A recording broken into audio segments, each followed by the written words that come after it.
안녕하세요. 반갑습니다. 적중 여신, 문풀 여신 회원국어의 고현입니다. 여러분과 2022년 6월 18일 시행된 서울시 지방직 서울시 시험을 함께 풀어보고자 합니다. 먼저 시험장에 다녀오신 우리 수험생 여러분, 그리고 회원국 가족 여러분 정말 고생하셨습니다.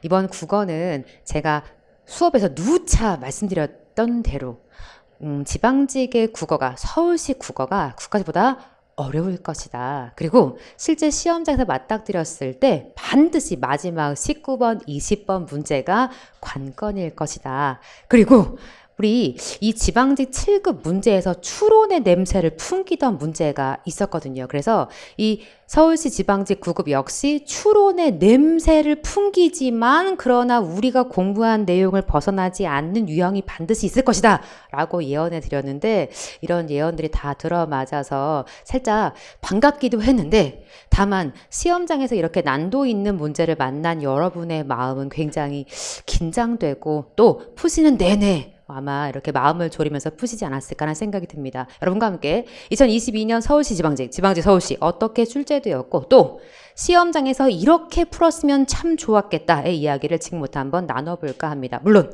잘난 척 엄청 하잖아요. 저 원래 적중자료 PPT에 다 띄워보여드리는데 여러분이 약간 정신없다고 하셔서 제가 아예 PDF 자료로 따로 만들어서 같이 올려드릴 예정이니까, 아 이렇게 여기 있었구나, 내가 공부 여기 했었는데 까먹었구나, 혹은 아 내가 여기 봤으면 참 좋았겠구나, 이런 생각 함께 했으면 좋겠습니다. 제가 잘난 척 하는 것보다 우리 학생들이 이야기해 주는 것이 훨씬 좋을 것 같아서 카페 시험 바로 마치고 올라온 글이 하나 소개해 드릴게요. 우리 이 학생의 경우는 1번부터 2번부터 보자마자 메밀꽃 필무렵 나오고, 그다음 우리 함께 공부했던 목매다, 수탁, 변호사, 검사 이런 선지 하나하나가 얼마나 중요한지 시험장에서 실제 경험했다. 그리고 이런 하나하나가 점수를 맞는다는 거 실감했다라는 이야기를 들려주셨고, 굉장히 제가 사실은 이 글 읽고 좀 감동받았어요. 그래, 공부 자체가 내가 수험에 힐링이 됐다. 문학을 공부할 때마다 이 문학 작품을 향유하는 기쁨을 아셨다. 뭐 이런 이야기를 들려주는데 저 개인적으로 굉장히 감동받은 글이어서 여러분과 한번 공유해 봅니다. 자, 그러면 본격적으로 시험 이야기를 좀 가보도록 할게요. 다음 창에 회원국어 검색하시면 제 카페로 들어오실 수 있고, 이런 다양한 이야기를 여러분도 함께 나누시면 좋겠습니다. 전체 20문제 중에 문법이 3문제가 나왔어요.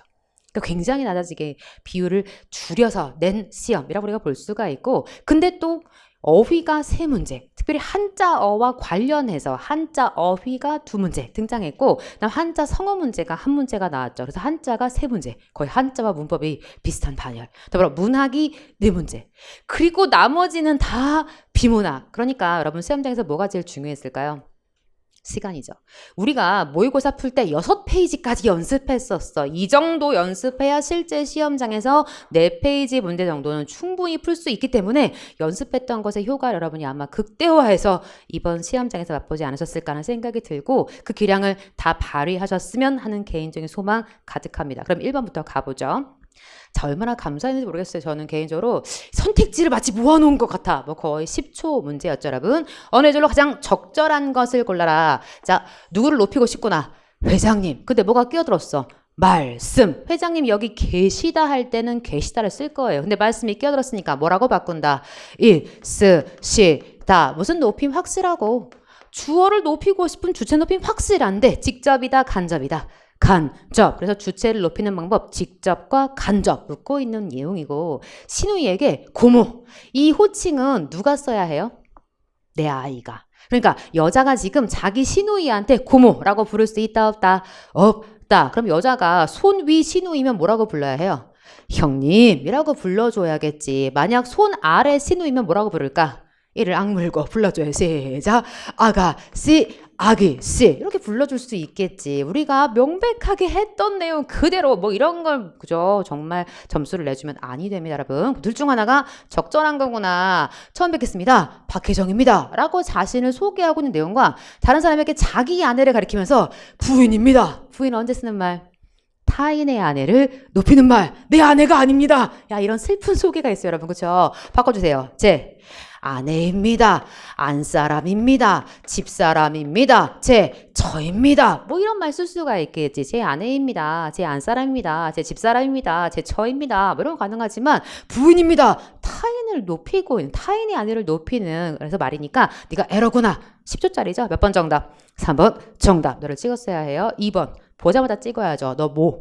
이효석의 메밀꽃 필 무렵에 등장. 혹시 만약 기억 안 났다면 생각을 해볼 수는 있겠지. 이지로는 졌으나 보름을 같지는 다른 부드러운 빛을 흡옷 흘리고 있고 달 보여줬어요. 대화까지는 70리의 밤길 고개를 둘이나 넘고 계열을 하나 건너고 벌판과 산길을 거래한다. 뭔가 달도 우리한테 보여주고 길도 우리한테 얘기하고 길은 지금 산허리에 걸려있어. 그러니까 산허리에 이렇게 뭔가 길이 이렇게 걸려있고 달이 떠있고 밤중을 지난 무렵인지 죽은 듯이 고요한 속에서 짐승 같은 달의 숨소리가 손에 잡힐 듯이 들리며 뭔가 어떤 감각의 전이 있는 것 같고 콩포기와 옥수수 잎새가 한층 달에 푸르게 콩포기 옥수수 잎새 선생님 뭐 그려요? 옥수수를 그리려고 했는데 뭔가 사람 비슷한 그림이 나오고 있는 것 같아요. 그래서 콩포기와 사람 아니에요. 옥수수 여러분. 그림 그릴 수 있잖아. 진솔방식보다 묘사. 그치 3초짜리 문제죠 여러분. 설명 뭐 하는 거죠? 쉽게. 그치? 듣는 사람 뭐 하도록? 이해하도록 하는 진술 방식을 뭐라고 한다? 설명. 이 설명을 둘로 쪼개면 어떻게? 동태적 진술 방식과 그다음 정태적 진술 방식으로 나눌 수가 있고 동태라는 건 동작 상태 뭐가 포함되어 있다? 시간. 그래서 시간 플러스 즉 시간을 깔고서 누구를 강조하는 걸 우리 뭐라고 부르죠? 사라고 부를 거고 시간을 강조하고 어떻게를 강조하는 걸 뭐라고 불러? 그 다음 어떻게? 이게 뭐야? 과정이라고 부를 거고 시간 플러스 왜를 강조하면 이런 거 뭐라고 부른다? 인과라고 부를 거지. 그럼 정태에는 뭐가 들어가? 사실 여기는 다 들어가. 묘사, 유추, 분석 이런 진술 방식은 다 뭘 뺀? 시간을 뺀. 그러니까 시간을 빼고 뭔가 우리한테 설명해주는 방식에 네가 들어가는구나. 그러니까 너무 넓은 범주를 우리한테 얘기하고 있으니까 답이 될 수가 없다. 이거 유추에 대해 아는 거 말해줘요. 1대1 무슨 점? 공통점. 다만 무슨 범주? 다른 범주. 우리 시험이 제일 좋아하는 진술 방식이지. 만약 박스가 너무 어렵게 나오고 이해가 안 되면 뭘 찍어라? 유추를 찍어라 라고 여러분이 기억하시면 좋겠고 공식으로 여러분 암기하고 계셨어야 하고 분석 뭐 하는 거죠? 디바이드인데 석 쪼개는 거야. 뭐랑 차이가 있어? 분류는 종류를 뭔가 보여줘야 돼. 바지의 종류 분류해봐요. 바지를 분류하면 청바지, 핫바지, 그치 뭐 반바지 이렇게 되고 바지를 분석해봐. 앞판, 뒷판, 지퍼, 주머니. 아유 잘하시네. 정답은 몇 번을 찍었어야 하고 1번, 2번 푸시면서 아마 이런 생각을 했을 것 같아. 야 이번 지방지 서울시 시험 쉽네. 이랬을 것 같아. 3번 쉽게 푸셨죠? 다음 글에 대한 이해로 적절하지 않은 너는 뭐 묻는 거? 일치, 불일치. 여기까지도 괜찮았어. 단락이 몇 개짜리? 하나짜리. 다만 우리한테 무슨 얘기를 했느냐? 1번 무대 연출의 창작적인 표현의 도용 여부. 도용 훔치다지. 훔쳐 사용하는 게 도둑. 그리고 용 사용이잖아. 그러니까 이 여부를 밝히는 거. 도용 여부의 여부 밑줄. 도용 yes, no 했는지 안 했는지를 밝히는 건 쉽지 않은지 확인해라. 2번 저작권 침해를 당했다고 주장하려면 유효한 저작권을 소유하고 있어야 한다. 그러니까 여러분은 사실은 무대 연출 얘기를 하고 있거나 선택지를 통해서 알 수가 있고 이 창작적인 표현, 창작 내가 만들었는데 누가 이걸 훔쳐 사용하는 걸 밝히기가 쉽지 않은 이런 내용이 있는지 더불어 저작권 침해 당했어요. 누군가 내 거 훔쳐 사용했어요. 라고 주장하려면 유효한 저작권을 소유하고 있어야 한다. 뭐 이런 내용이 여기에 나와 있는지 살펴야 하고 3번 독보적인 무대 연출 작업에 저작권을 부여한다고 해서 후발 창작의 방해. 그러니까 어떤 연출 작업에 저작권을 부여했을 때 창작의 방해인지 아닌지를 또 찾아봐야 하고 마지막 저작권법의 목표가 뭐냐. 창작자의 창작을 장려하고 야 창작자 열심히 창작해봐 라고 뭔가 장려하고 일반 공중의 저작물 이용을 원활하게. 그래서 지금 저작권법의 목표를 몇 개라고 밝혔구나? 2개라고 밝혔구나. 그러니까 우리가 목표가 있는 지점 가서 잘 읽어봐야겠죠. 가보자. 연출자가 자신의 저작권을 침해당했어요. 내 거 누가 훔쳐갔어요. 라고 주장해. 그래서 이렇게 주장하기 위해서는 먼저 우선 무슨 뜻이에요 여러분? At first 첫 번째 조건 그가 유효한 저작권을 소유하고 있어야 한다. 그치? 소유하고 있어야 뭐 당했어요? 그럼 훔쳐감 당했어요. 누가 훔쳐갔어요. 도용당했어요. 이런 말 할 수가 있잖아요. 몇 번 선택지? 네. 2번 선택지. 그치? 유효한 저작권이 있어야 그래야 침해당했다 라는 주장을 할 수가 있을 거 아니야. 그 말이 무슨 뜻이냐? 즉 저작권 보호 가능성이 있는 창작물, 당연히 창작물이라고 인정받는 게 있어야 훔쳐갔어요 라는 주장을 할 수가 있겠죠. 다음으로 뭔 뜻이에요? 세컨드, 두 번째. 그러니까 이랬어요 라고 주장하기 위해선 첫 번째 네가 필요하고 두 번째 창작적인 표현을 동용당했는지 누가 훔쳐갔는지 그래서 썼는지 밝혀야 되는데 이것이 뭐 하다? 어렵다. 몇 번 선택지네? 1번 선택지가 확인이 돼. 그러면서 왜냐하면 그럼 빨리 동그라미 뭐 찾아야 돼? 때문이다. 그러니까 너에 대한 이유를 쭉 설명하면서 셰익스피어를 예로 들어보자 라고 하면서 아 네가 누가 훔쳐갔어요 이걸 밝히는 게 쉽지 않다는 걸 누구를 예로 들어서 셰익스피어를 예를 들어 설명했구나 라고 우리가 확인해 볼 수가 있고 그 다음 중요한 접속 부사 뭐가 있어?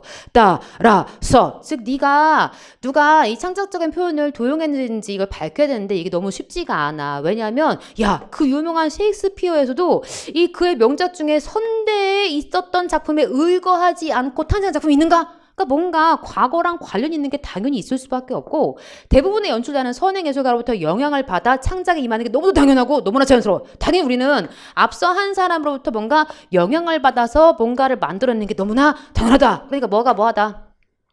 어렵다. 도용당했는지 밝히는 게 어렵다. 그러면서 무대 연출 작업 중에서 독보적인 창작을 걸러내서 배타적인 권한인 저작권. 야, 굉장히 어렵게 설명했어요. 즉, 독보적인 창작을 걸러내서 배타적인 권한인 저작권. 이것을 부여하는 것은 매우 흔치 않은 경우. 그러니까 이렇게 주장하기선 이런 두 가지 조건이 만족이 되는데 이걸 부여한다는 건 매우 흔하지 않은 일반적이지 않은 경우이고 후발 창작을 방해하는 요소로 뭐래? 작용할 수 있다. 후발 창작 뭐 이런 거 있었죠 여러분? 방해가 되지 않는다. 방해가 된다. 방해가 된다. 그러니까 저작권을 부여하는 것에 이 사람 다소 약간 비판적 입장이네. 그래놓고 마지막 소개합니다. 저작권법은 이런 목표를 가지고 있대. 첫 번째 누구에게? 창작자에게. 당연히 이게 생기면 당연히 저작권법 생기면 창작자는 아 내가 이런 법이 있으니까 더 열심히 뭐 해야겠다. 창작을 해야겠다. 라는 창작을 장려하는 어떤 효과를 가져올 수 있고 동시에 누구에게? 일반 공중에게는 뭐 할 수 있다? 원활하게 이용할 수 있는 어떤 이런 거 두 가지의 균형을 이루는 것이 바로 너의 목표다 라고 소개를 했구나. 그래서 아 마지막에 우리가 4번도 확인이 가능한 물론 여러분은 3번 찍고 건너가셨으면 좋았을 것 같아요. 4번 가자. 야, 잘난 척을 그냥 막 하고 싶은데 못하니까, 그죠? 문제만 푸니까 약간 좀 입이 근질근질한데 끝까지 꾹 참고 문제 얘기해보도록 할게요. 우리 고쳐쓰기 얼마나 많이 했어, 그쵸, 여러분? 자, 너는 단락이 몇 개? 2개. 단락 먼저 확인해야지. 네가 고쳐쓰기에 문제든 아니면 네가 일치에 불일치에 문제든 단락이 2개구나 확인하고 그 다음 너무 친절하지 않아? 화제가 너무나 명백하게 보이죠? 첫 단락의 화제가 뭐겠어요 여러분? 파노티콘 이구나. 친절하게 소가로 열고 너의 원어까지 쭉 설명한다? 그러면 둘째 단락의 포인트가 뭐겠어? 시노티콘. 그래서 뭔가 얘네가 단락을 바꿔서 나왔다는 건 뭔가 달라서 그런 건지 아니면 어때서 니네들이 나온 건지 한번 확인해 보도록 할게. 원형 평면의 중심에 감시탑을 설치해 놓고 주변을 빙 둘러서 죄수들의 방이 감시 배치된 시스템. 그러니까 이 감시탑의 내부는 어둡게 되어 있는 반면 죄수들의 방은 매우 밝아서 교도관은 죄수를 볼 수 있지만 죄수는 시커먼데 누가 있는지 없는지 바라볼 수가 없어. 죄수가 잘못했을 때 교도관은 잘 보이는 곳에서 처벌을 가하는데 그렇게 수차례 처벌이 있게 되면 죄수는 실제로 교도관이 자리에 어떨 때조차도 없을 때조차도 그치 안 보이니까 심지어 없을 때조차도 언제 처벌받을지 모르는 공포감에 의해서 스스로를 감시하게 된다. 이렇게 자 여러분 이 파놉티콘은 어떤 시스템이야? 소수의 권력자 다수의 권력자 소수의 권력자 힘 있는 사람이 누구를 지금 막 감시해 다수의 감시 그치 다수가 뭐 하고 있어 통제 된다는 점에서 파놉티콘의 디자인은 뭐라고 과거 사회 구조와 본질적으로 같았다. 얘를 소개한 이유는 네가 뭐 대표주자구나 과거 사회 구조를 뭔가 본질적으로 보여주는 대표주자. 그러면 얘는 뭐 나왔어 현대. 그러니까 과거와 현대 같다고 말할까 다르다고 말할까 다르다라고 말하겠지. 그러면 현대는 어떠냐? 야 정말 중요한 말이 있다. 다수가 소수의 권력자를 동시에 감시. 질문, 누가 누구를 감시해요? 다수가 소수를 감시. 얘하고 뭐야? 반대인 거지. 얘는 누가 누구를 감시했어? 소수가 다수를 감시했는데, 그러니까 사실 이 말의 힌트가 바로 뒤에는 너하고 얘하고 반대 관계구나를 눈치챘다면 너무나 명백하게 네가 다수라는 말이 맞는 말이구나를 우리가 여기서 사실은 확인할 수가 있지. 그러면서 이 다수가 소수의 권력자를 동시에 감시할 수 있는, 뭐라고요? 동시에 감시할 수 있는 뭐 이런 말을 했네. 시놉티콘. 이게 뭐야? 시놉티콘에 가장 크게 기여한 게 뭐냐? 인터넷의 동시성. 그럼 정말 동시가 들어가는 건가? 그래놓고 권력자에 대한 비판을 신변 노출 없이 자유롭게 댓글 쓸 때 우리가 나 자신을 노출하지 않고 막 쓸 수 있잖아요. 내 이름이 뭐 해줘? 드러나지 않아. 내 이름을 은닉해줘. 무슨 성? 익명성. 그치? 익명성 얘기를 지금 한 거구나. 너의 힌트는 어디 있다? 뒤. 항상 밑줄의 힌트는 앞뒤에 있다라고 우리가 기억하고 풀어야 될 그런 문제. 그러면서 정보화 시대가 오면서 언론과 통신이 발달했고, 여러분 언론과 통신의 발달로 누가 정보를 수용하고 생산해요? everybody. 누구나 퍼나를 수가 있잖아. 그러니까 특정이야, 인이야, 누구나야. 누구나가 라고 우리가 너의 특징이라는 건 누구나 정보를 수용하고 생산할 수 있어. 계속해서 2차 정보를 만들어낼 수도 있잖아. 그러니까 네가 특정인이 아니라 누구나가 everybody가 들어가면 좋겠죠. 적절하지 않은 건 몇 번 찍어야 해? 2번 찍어야지. 물론 여러분 다 읽지 않고 2번 시험에 확인했다면 너 찍고 건너가도 좋았을 문제. 항상 밑줄의 힌트는 어디에 있다? 앞, 뒤에 있다. 내가 뭐 때문에 이 문제를 놓쳤을까? 그걸 좀 생각해보면 좋겠네. 5번 문제 갑시다. 자, 기억 리얼에 대한 예로 가장 적절한 것을 고르시오. 그래놓고 야, 우리한테 익숙한 사람 누가 왔어요? 김소월. 여러분 머릿속에 생각나는 거 많죠? 김소월. 몇 년대를 대표하는 1920년대 몇 음보? 3음보. 읽어줄래? 산새도 오리나무 위에서 운다. 그러니까 사실은 네가 우리한테 행을 바꿔 썼지만 네가 몇 음보로 읽을 수 있구나. 3음보. 물론 숫자를 붙여줘봐. 7호조 3음보. 뭐 이런 거 생각하면 더 좋겠지. 그래놓고 역시 똑같은 문제죠. 누구랑? 4번이랑 너는 네가 비문학에 뭐 틀렸어? 고쳤어라 라고 주든지 아니면 우리한테 문학을 주고 내용 이해라 하든지 밑줄이 나와 있으면 항상 힌트는 어디 있다? 앞, 뒤에 있지. 여러분 소개하세요. 산새는 어떤 애인지 말해봐. 시작. 말해요. 오리나무 위에서 뭐요? 운다. 질문. 산새가 울어요? 내가 울어요? 내가 울지. 산새는 기뻐서 막 노래 부르고 있는 걸 수도 있어. 싱어송, 그지? 뭐 이럴 수도 있어. 근데 지금 운다라고 말한 건 누가 우는겨? 내가 우는 거지. 네 글자로 말해줄래? 감정, 이. 그치? 그러니까 누구하고 이꼬르의 감정이에요? 나하고 이꼬르의 감정이에요. 그러니까 거기 나온 시적 하자와 상반, OX, X. 반대가 아니야. 지금 내 감정을 집어넣었단 말이야. 그러면서 산새는 왜 우나? 심해 산골. 아주 깊숙한 시골을 심해라고 부르거든. 그 심해 산골 0 넘어가려고 그래서 울지. 그러니까 고개 넘어가려고 그래서 운대. 무슨 말이야? 눈이 내리네. 와서 덥이네. 오늘도 하루길은 7, 8스미. 오늘 얼마큼 가야 해? 7, 8스미 가야 해. 그러면 이럴 때 눈이 오는 건 좋은 거겠네? 안 좋은 거겠네?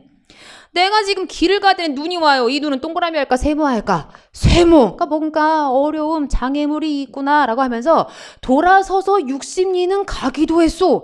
뭔가 좀 어려운 얘기를 하고 있어. 근데 내가 원래 앞으로 전진해야 되잖아. 근데 돌아서서, 뒤돌아서서 60리. 그러니까 뭔가 뒷걸음질 쳤나 봐. 그러면서 이런 얘기를 해. 불귀. 무슨 불자? 아닐 불자. 귀자가 돌아갈 귀자. 무슨 뜻이에요? 돌아갈 수 없어. 그치? 돌아가지 않아. 돌아갈 수 없어. 질문. 나 어디 가고 싶구나. 삼수갑산. 그러니까 얘 어디로 후퇴했구나. 삼수갑산으로 내가 여기 떠나기 싫어서 다시 뒷걸음질 섰다가 여기서부터 다시 하루길 앞으로 전진해야지. 지금 이러고 있는 중이구나. 그러면서 사나이 속이라 잊으련만 15년 정분을 못 잊겠네. 여러분 삼수갑산에 대해 설명하세요. 시작. 15년 동안 내가 살았던 거. 15년 동안 나하고 뭔가 사연이 있는 거. 다만 나는 어디에 돌아갈 수 없다.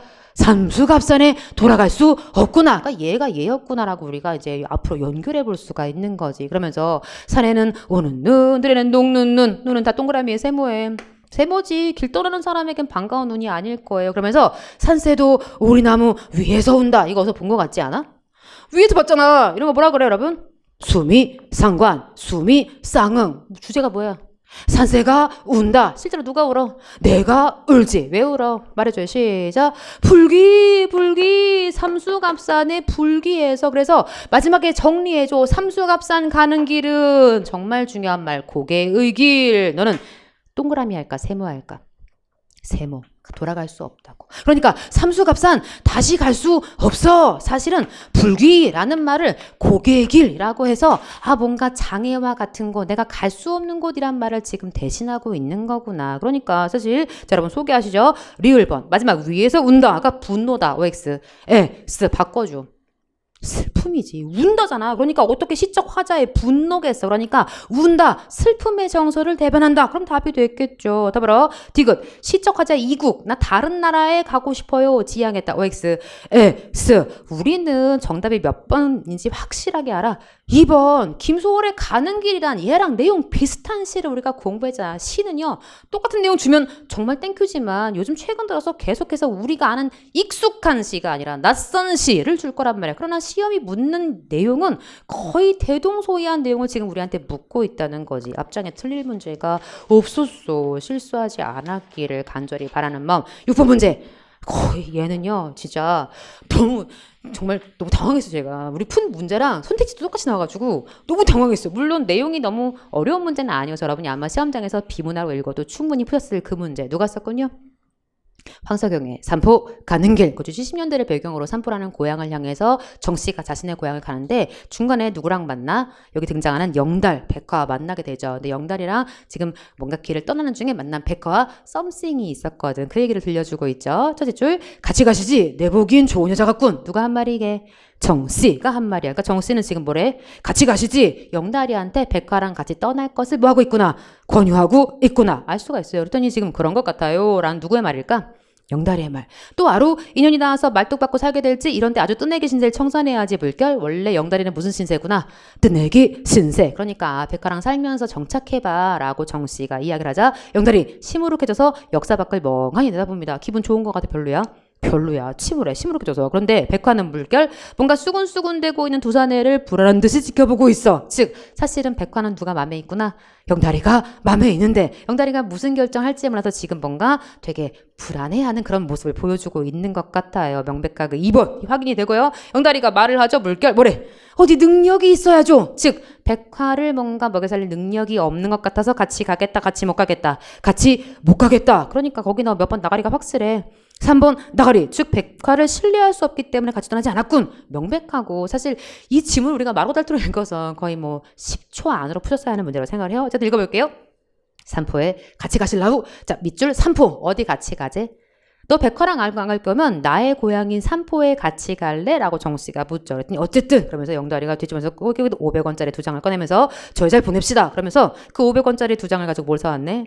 맛있겠다. 삼립빵 2개와 찐달걀을 사와서 백화에게 그는 말합니다. 우린 뒤차를 탈 텐데 잘 가슈. 무슨 뜻이에요 여러분? 같이 안 갈래. 너 이거 가지고 맛있게 먹으면서 너의 집으로 가라고 말하는 거죠. 영달이가 내민 것을 받아준 백화의 눈이 붉게 충혈. 슬프기도 하고 그 여자는 더듬거리면서 물었어요. 아무도 안 가나요? 정말 같이 안 갈 거예요? 영달씨 묻는 거죠. 우린 산포로 갑니다. 거긴 내 고향이요. 영달이가 말하기 되게 무한한 상황이니까 정씨가 대신 말을 해주죠. 영달 대신 정씨가 말을 해서 사람들이 개찰구로 나가고 있고 백화가 보충이를 들고 일어서면서 물결 정말 잊어버리지 않을게요. 무슨 뜻이에요 여러분?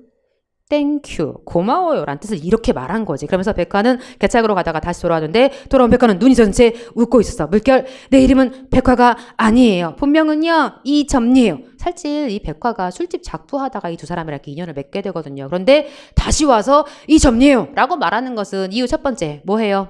고마워요. 두 번째 혹시 우리 어딘가에서 다시 만나면 나를 뭐 해주세요? 기억해 주세요. 라는 너하고 연결되고 싶어요. 라는 얘기예요. 유식한 말로 뭐라고 말하는지 혹시 아세요?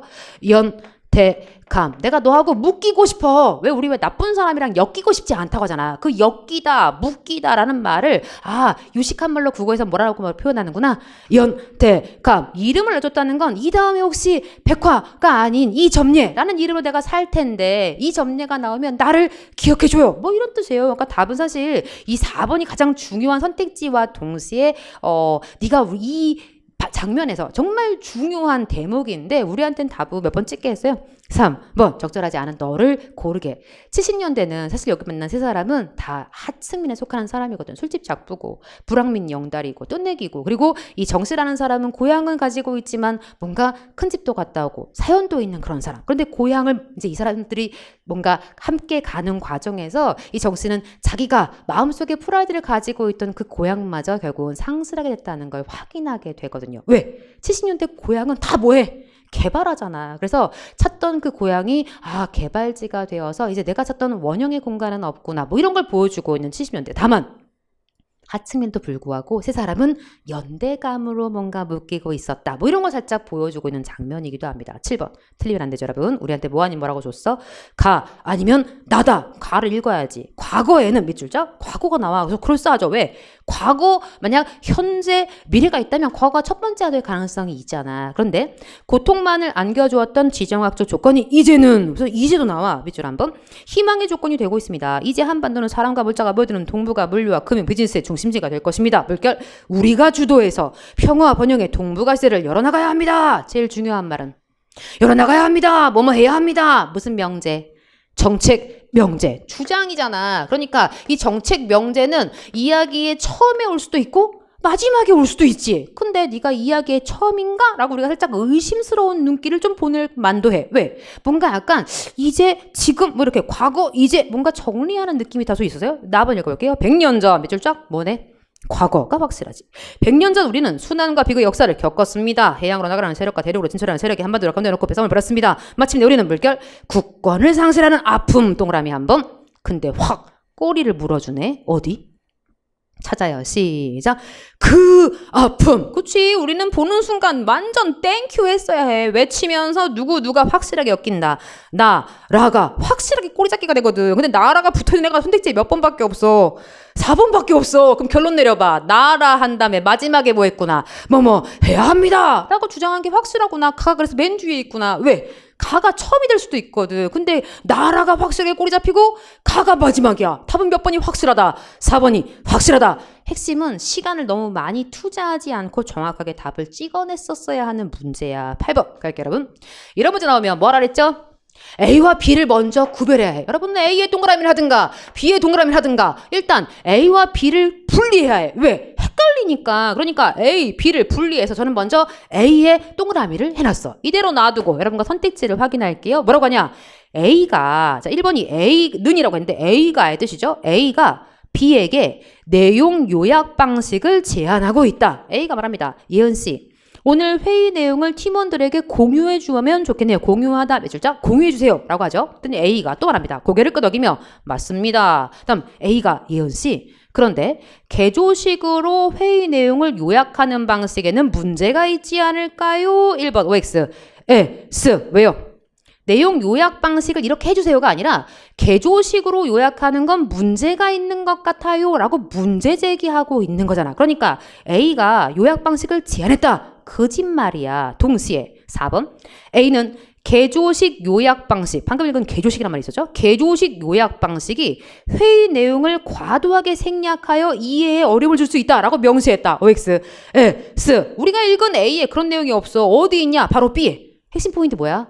이걸 A, B를 다 읽으면 머리가 터져. 이걸 A, B를 다 읽고 푸는 게 아니라 A 먼저 확인을 해야지. 그래야 4번이 나가리구나 라는 걸 확실하게 확인할 수가 있고, 더불어 3번 B는 회의 내용 요약 방식에 대한 A의 문제 제기에 대해서 자신이 다른 입장. 그럼 우리가 A에 대한 마지막 A, B를 읽어볼게. A가 말합니다. 예은씨, 그런데 개조식으로 회의 내용을 요약하는 방식에는 문제가 있지 않을까요? 라고 하자 고개를 끄덕이며 뭐라고 말해?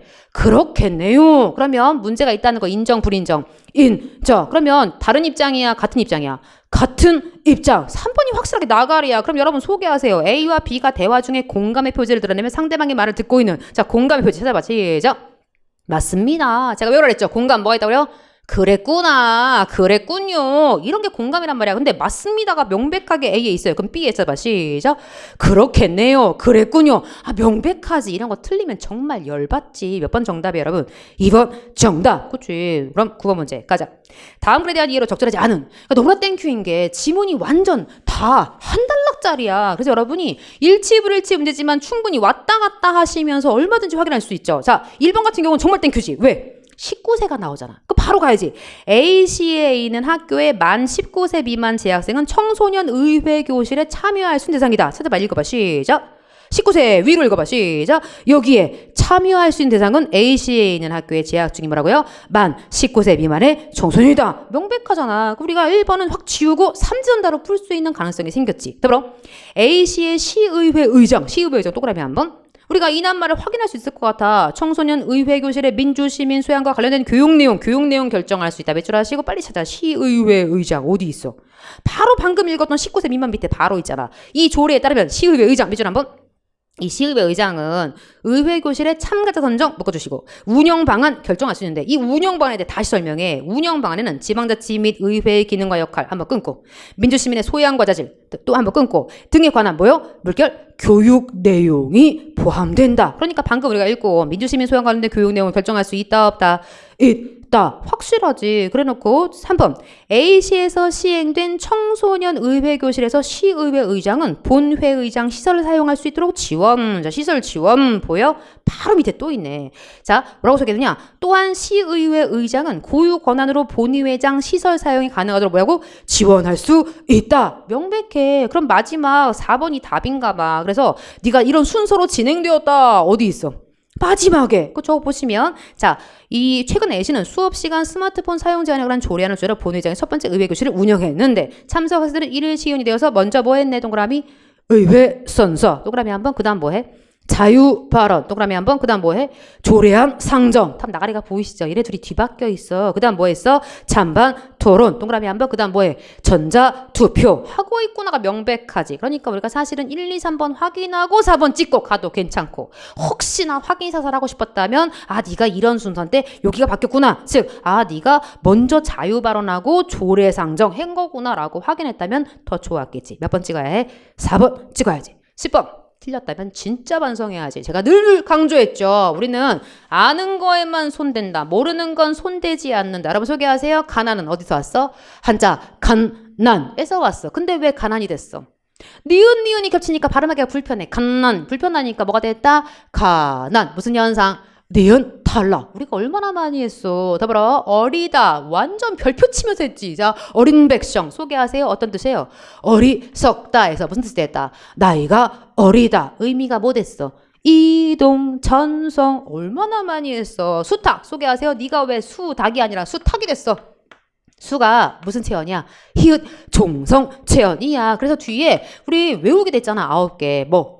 닭 쫓던 게 지붕 쳐다본다 라고 해서 수탉 친구 수 병아리 수 개 수 강아지 수 키와 수 톨짜기 수 퇴지 수 당나귀 수 컷 하는 이유는 누구도 이에 준하며 암도 이에 준하며 종성이 뭐야? 받침, 히읗 종성체언이란 얘기는 이 뒤에 네가 누구랑 오면 아 네가 이 히읗의 거센 소리를 갖는다 라는 뜻인데 살짝 우리한테 아 네가 종성체언이니까 이렇게 표기하는 것도 가능하고 모두 가능해. 당연히 이렇게 표기해서 네가 뒤에 거센 소리를 넘겨주었다 라는 것도 얼마든지 가능하겠지. 정답은 4번이 확실해. 더불어 우리는 유추할 수 있다. 잔타 언제 봤어? 지안 거기서 봤잖아. 우리가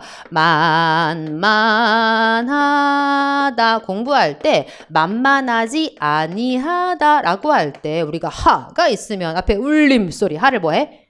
뒤에 자음과 축약해서 뭐라고? 만만치 않다. 이 치 않다를 뭐라고 그래? 만만치 않다. 그럼 우리가 아 얘가 뭔가 축약의 어떤 냄새가 나는구나. 따라서 펼쳐볼 수가 있어. 뭐라고? 안타에서 지야. 그러면 이 점이 어디서 왔을까? 우리가 뜻을 풀어줬잖아. 네가 의젓함을 나타내는. 그러니까 의젓하다. 언제 의젓해져? 나이 들면. 그러면 여러분 유추해봐. 이 어디서 왔겠어? 리을미음. 아 네가 젊지 않다. 이제 네가 어리지 않다. 네가 이제 나이가 들어서 의젓하다 라고 지금 우리한테 얘기한 거구나. 그러니까 점잖이 하다면 점잖이 하다가 됐겠지. 왜 점잖다가 됐겠어? 그러니까 젊지 않다. 점잖다 라는 고에서 왔겠구나. 유추할 수 있는 거지. 몰랐다면 손대지 말았어야 해. 남는 네가 명백하게 우리가 다 했던 녀석이잖아. 몇 번 찍었어야 해? 4번 찍었어야 해. 선생님 이제 흥분하지 마시고 천천히 캄다운하고 하세요. 그러게요. 제가 점점점 목소리가 높아지고 있네요. 왜냐하면 정말 저의 목소리가 들리기를 간절히 바랐고 또 우리가 했던 내용들이 너무너무 잘 버무려져 나와서 정말 한편으로 감사하고 한편으로 여러분들이 시험을 어떻게 치렀을지 굉장히 궁금하기도 한 또 다음번 시험을 혹시 준비하고 계시다면 한 번 넘어져도 두 번은 넘어지면 안 되잖아. 두 번은 실수하면 안 되잖아. 그러니까 우리가 이런 것들을 내게 어떻게 내 것으로 장착할 것인가를 강조하고 싶어서 여러분 11번 갑시다. 재미있는 문제였죠. 다음 글의 주제. 너는 선택지를 읽으면 안 돼. 왜? 머리가 네가 엉클어질 거란 말이야. 그러니까 이 박스만 열심히 읽어야지. 근데 얘는 앞에 보던 애랑 좀 다르죠 여러분. 뭐가 달라요? 앞에 보던 비문학, 지문하고 달라요. 뭐가 달라요, 여러분? 단락이 3개야. 그렇지. 단락이 3개야. 그러니까 뭐 하겠다는 뜻이야? 우리 좀 잡겠다는 뜻이야. 우리 좀 갖고 놀겠다는 뜻이야. 그럼 여러분 소개하세요. 예전에 혐오는 뭐라고 소개하고 있다. 이 문제를 바라볼 때 주의사항. 다음 단락 가볼까? 마지막 단락에서 인과관계를 혼동하면 뭔가 네가 곤란하다라고 말했다. 강조점은 만약에 우리가 이 3개 중에 고른다면 어디에 있을 것 같아? 세 번째에 있겠지. 그걸 눈치챘어? 그럼 우리가 강조점을 한번 생각하면서 읽어볼게요. 가보자. 예전에 혐오는 대중에게 관심을 끄는 말이 아니었지만 그러니까 이 예전에 혐오라는 말은 별로 사람들이 관심 받지 않았어. 무관심의 말이었어. 근데 요즘은 관심 받나 봐. 다르다. 예전과 달라졌다. 라는 얘기를 해. 혐오가 요즘 익숙하게 듣는 말이 되었다. 이건 과거에 혐오가 존재하지 않았다는 것은 아닌데 단지 최근 몇 년 사이에 폭발하듯 가시와 우리 눈에 혐오라는 말이 뭔가 눈에 자꾸 들어오게 됐다는 거야. 혐오 현상은 외계에서 뚝 떨어진 괴물이 만들어낸 게 아니라 당연히 괴물이 안 만들었겠지. 누가 만들었겠어? 지구나라 사람들이 만들었겠지. 거기엔 자체의 역사와 뭐가 있구나. 사회적 배경이 반드시 선행한다. 그러니까 혐오라는 말에 대해서 얘기하면서 이게 갑자기 뭔가 이 혐오라는 말이 뚝 떨어진 그게 아니라 원래 혐오라는 말의 역사도 있고 배경도 있다라고 소개를 해. 그러면서 이 혐오라는 문제를 바라볼 때 주의사항 뭐냐? 혐오나 증오라는 특정 감정에 너무 집착하지 마. 감정에 집착하지 마. 라고 하면서 쭉 우리한테 두루두루두루 집착하지 말 것을 이야기해. 그러면 집착하지 마. 그래서 뭐 해야 해? 그럼 어디에 우리가 집착해야 되는지 소개할 거 아니야. 어디 나오는구나. 마지막 단락에 우리가 어디에 집착해야 하는지를 보여주겠구나. 그럼 마지막 단락 가볼게. 인과관계를 혼동하면 곤란하다. 자, 뭐 생각하래? 원인과 결과. 여기서 중요한 힌트를 줬어. 이 혐오에는 뭐가 있고 뭐가 있구나. 이 혐오라는 말이 현대 들어와서 사람들이 가시화되고 뭔가 폭발적으로 간섭을 받는 뭐가 있다는 얘기야.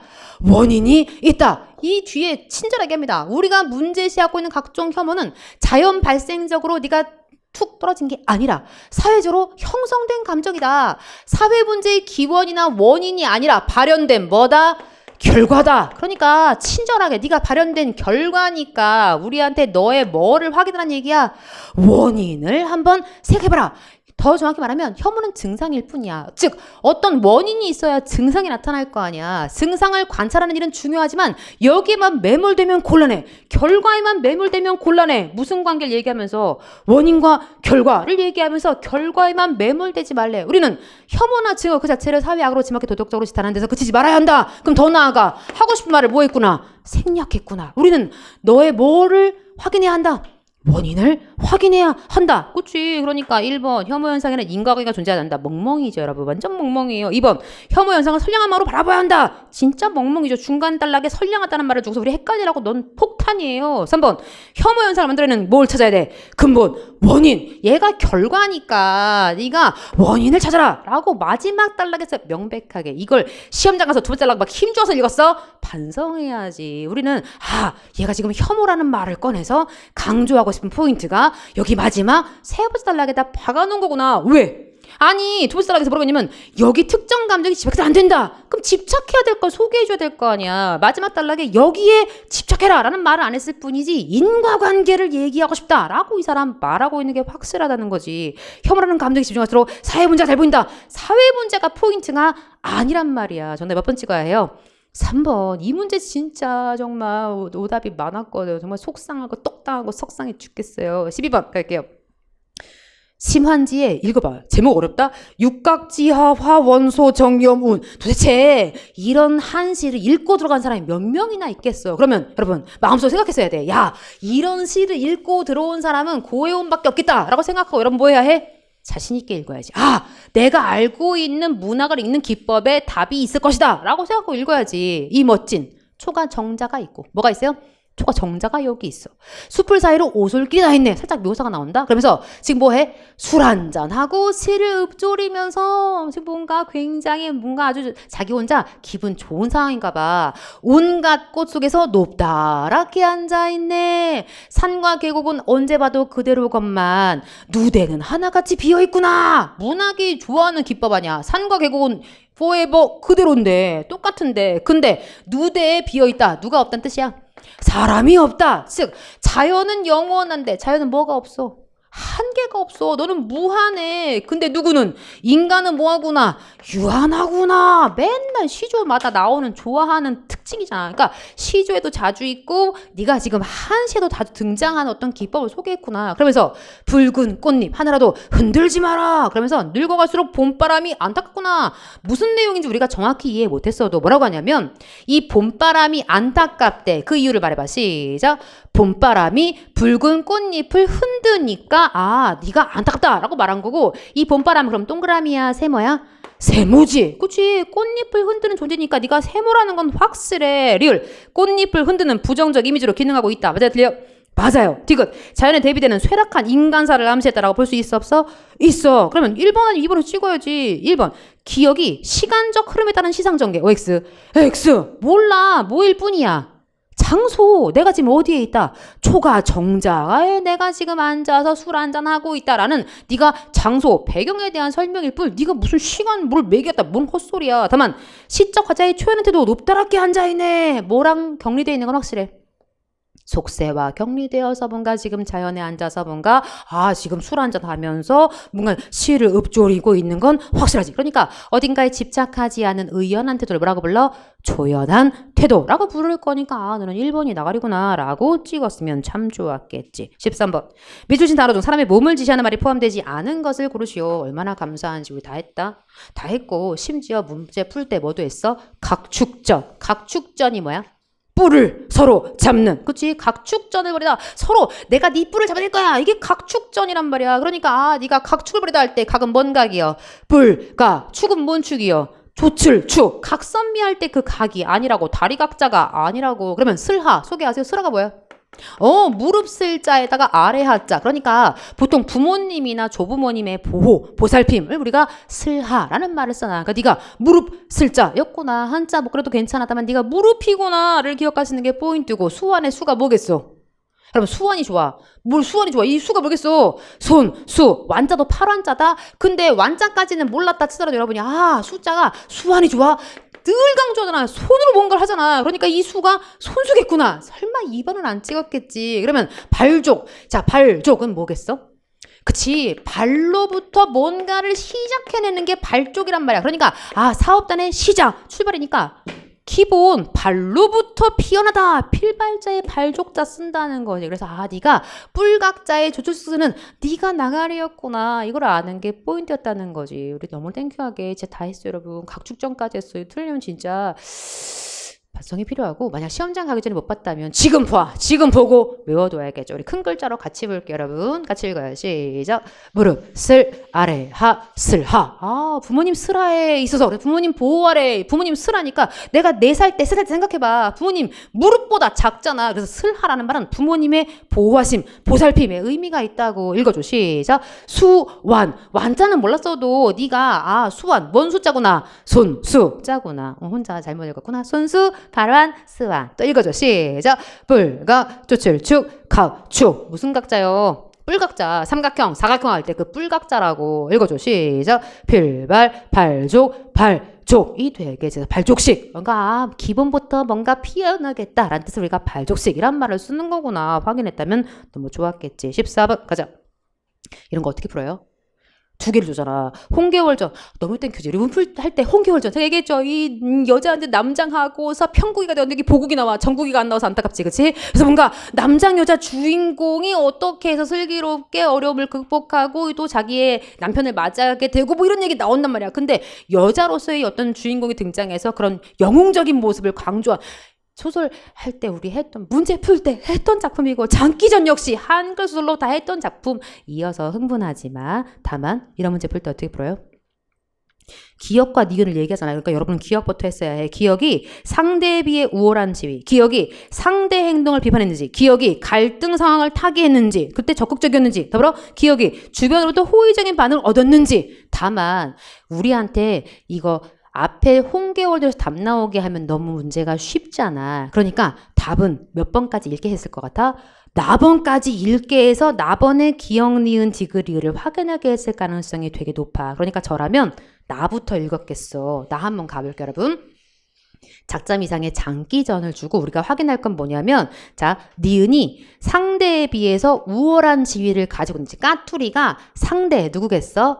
장기보다 우월한지 확인하래. 다음 두 번째. 자, 이 니은이 상대의 행동을 옹호했는지, 괜찮아, 너의 그런 행동 괜찮아, 옹호했는지, 옹호 밑줄. 다음, 니은이 소극적으로 뭔가 갈등 상황을 타개하는데 소극적이었는지 확인하래. 다음, 마지막. 자, 기억은 주변에 호의적인데 이 니은은 주변에 뭔가 적대적인 반응을 얻었는지 확인하래. 읽어볼게요. 여러분 아시죠? 장기와 꼬투리 누구예요? 꽁, 부부잖아. 꽁, 숙꽁은 뭐라고 불러? 장기. 암꽁은 뭐라고 불러? 까투리. 그들의 새끼는 뭐라고 불러? 꺼병이. 그치. 꺼병이란 말 했어. 꺼벙이는 그 꺼벙한 친구, 꺼벙한 애를 부르는 말이고, 얘는 네가 꽁의 새끼. 그래서 꽁병아리라는 말을 쓰기도 하지. 장기가 고집 끝끝내 굽히지 아니에요. 누구 말 안 들어? 까투리 말 안 들었어. 그러면서 홀로 경황 없이 까투리가 물러서니 장기란 놈 거동무서 콩 먹으러 들어갈지. 까투리가 뭐 말렸구나. 그러지 말아요. 그 콩 먹지 말아요. 라고 말렸는데 간 거야. 12장만 펼쳐두고 꾸벅꾸벅 고개 좋아 조심조심 들어가서 반대가 해버려 드립다 콱 찍으니 두 곱해 둥그레지며 뭐하게 덫이었거든. 잡힌 거야. 그러면서 까투리 하는 말이 저런 광경 당할 줄 몰랐던가. 남자라고 여자의 말 잘 들어도 패가하고 계집의 말 안 들어도 망신하네. 자, 일단 장기와 까투리는 누가 우위라고 말할 수 있는 관계이다 아니다? 아니다. 그치, 부부관계고 더불어 말도 안 들어. 그러니까 우위를 점했다 라고 말해볼 수가 없고, 계집의 말 안 들어도 망신하네. 그러니까 뭔가 말도 들어주고 있지 않으며 더불어 그러니까 내가 지금 말한 거에 대해서 지금 잘했다야 잘했다가 아니야. 잘했다가 아니야. 그러니까 상대 행동을 비판한 거야, 옹호한 거야? 비판한 거지. 계집말 안 타서 지금 네가 망신했어. 까투리 고동불짝 쓰면 상하평전 자갈볕에 자랑머리 풀어놓고 당글당글 둥글면서 가슴치고 일하자 잔디풀을 쥐어뜯으며 애통하며 두 발로 땅땅 구르면서 붕성지통. 지금 하늘이 무너지는 고통. 남편의 죽음을 붕성지통. 왜? 덫에 콱 잡혔거든. 그러면서 아호바들 12딸과 친구 번님네들도 불상타 의논하며 조문 애곡하니 가령공상 낭망천의 울음소리뿐이로다. 누가 같이 슬퍼해줘? 그치. 딸, 친구, 번님네들, 아들 모여서 지금 같이 슬퍼해주고 있어. 그러니까 주변으로부터 무슨 반응이야? 호, 을, 저. 그럼 다 몇 번이 확실하구나? 3번이 확실하구나. 한 놈만 잡아. 두 놈 다 잡는 것도 물론 땡큐지. 그런데 시험장이라면 저라면 가와 나중에 나를 먼저 잡아서 답을 찍을 것 같아. 그럼 가를 한번 우린 시험 끝났으니까 읽어보도록 할게요. 가봅시다. 개월이 여자 옷을 벗고, 개월은 뭐구나? 여자구나. 더불어 개월이 누군지 하나 더 말해줘. 제목이 뭐야? 홍개월전. 얘가 뭐구나? 주인공이야. 메인 캐릭터야. 그러면서 갑옷과 투를 갖춘 후용봉활몰과 수기를 잡아 행군의 별국에 자리를 잡았다. 그리고 군사를 시켜 보국에게 명령. 누가 우위야? 개월이 우위지. 어떻게 알아? 명령하고 있잖아. 보국에게 명령을 하는 자니까 우위다 라고 말할 수가 있지. 보국이 전해준 명령 보고 화가 머리까지. 이유는 안 밝히고 화가 났대. 그러나 보국은 예전에 개월의 위험을 봐서 명령을 거역하지 못해. 확실하게 누가 우위 맞네. 개월이 우위가 맞아. 왜? 명령을 뭔가 거역하지 못하고 있잖아. 그러면서 갑옷과 투를 갖추고 군문에 대령했어. 이때 개월이 좌우가 뭐야? 옆에 있는 신하들을 보면서 말을 합니다. 보국이 어찌 이다지도 거만한가? 와서 어서 예의를 갖추어 보이라 라고 책망을 막 하고 있어. 행동을 칭찬해? 욕해? 욕해. 행동을 비판하고는 확실하구나. 호령이 추상과 같으니 군들의 답 소리가 장안이 울릴 정도. 즉 군졸들이 막 대답을 예라고 했대. 누구의 호응도 얻어? 주변의 호응도 얻어. 주변의 호의적인 반응도 얻어. 더불어 지금 갖춰보아라 라고 갖춰보이라 라고 명령하자 뭔가 땀이 줄줄줄 그 위험 앞에 몸을 굽히고 이러고 있어. 그러니까 지금 굉장히 적극적이게 소극적이게 다만 까투리는 어떻게 죽는 거 못 말렸잖아 끝까지. 그러니까 소극적이라고 본 거구나 라고 우리가 확인 사살을 할 수도 있겠지. 정답 몇 번 찍어야 해? 3번. 여러분 소개하세요. 기억은 우위야 우위가 아니야? 우위야. 기억은 비판했어? 비판 안 했어? 비판했어. 더불어 기억은 적극적이야? 소극적이야? 적극적이야. 기억은 주변으로부터 호의적인 반응 얻었어? 안 얻었어? 얻었어. 그러니까 기억에 답 안 나온다고. 그러니까 이 가만 읽어서 우리가 이 내용을 확인하기가 어려웠을 거라는 거지. 그러니까 두 개 나오면 항상 기억해. 우리가 다 잡기는 어려워. 한 녀석을 잡아야 돼. 가급적이면 뒤에 녀석을 잡는 것이 유리할 때가 많더라 라는 거지. 물론 여러분이 순서대로 가부터 읽으셨다면, 가의 기억, 니은, 디귿, 리을부터 확인했다면 물론 차례대로 푸는 것도 방법이었을 거라고 생각해요. 다만 동시에 읽고 동시 분석, 이건 안 돼. 내가 어떻게 가와 나를 동시에 읽고 가와 나를 동시에 다 확인할 거야. 그럼 얘는 뭘 잡아먹어? 시간을 잡아먹겠지. 그게 꼭 불가능한 건 아니지만 내가 가도 읽고 나도 읽고 내용을 다 분석해서 1, 2, 3, 4를 푼다고 생각하면 시험장에서 시간이 얼마나 많이 가겠어. 그럼 또 뭐가 문제야? 뒷장이 남아있잖아. 지금 15번, 16번도 있고 뒷장 17, 18, 19, 20을 풀어야 되는데 마음이 얼마나 불안하겠어요, 여러분. 그러니까 이런 문제 풀 때는 한 녀석만 잡자. 15번 가보자. 밑줄 친 말의 쓰임이 올바른 거. 야, 진짜 말하기도 싫어. 그죠? 이런 건 3초 문제 아니야? 3초? 우리말에 되뇌이다. OX.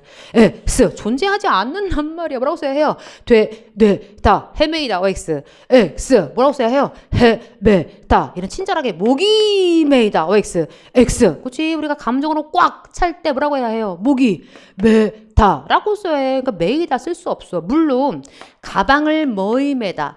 책임을 뭐이 매다 할 때, 가방을 매다, 총을 매다 할 때, 그때 어깨에 둘러 매다에 대해서 피동인 매이다. 그래서 가방이 메인 어깨. 이건 가능해. 그러니까 너는 가방을 매다에 대해서 피동의 의미인 매이다는 불가능한 것은 아니나, 이번에 목이 매이다란 말은 존재하지 않아. 더불어 자, 끼다에 먼동이 있구나. 피동이 있구나. 그래서 손가락이 뭐하다, 끼이다 라고 목적어를 빼고 지금 끼이다 썼잖아. 다만 이 끼이다를 뭐라고 쓸 수 있게? 끼다. 똑같아. 너를 준말로 쓸 수가 있어. 그러니까 손가락이 끼는 사고 오케이, 손가락이 끼는 사고 오케이. 그래서 사실 살짝 마지막에 조금 수준 있는 애를 주기는 했어. 네가 끼다와 끼다가 같은 애니? 끼다의 피동인데 끼다를 끼다로 쓸 수 있니? 뭐 이런 거 주긴 했지만 너무나 우리가 열심히 얼마나 암기했는지. 정답 몇 번째가 해요?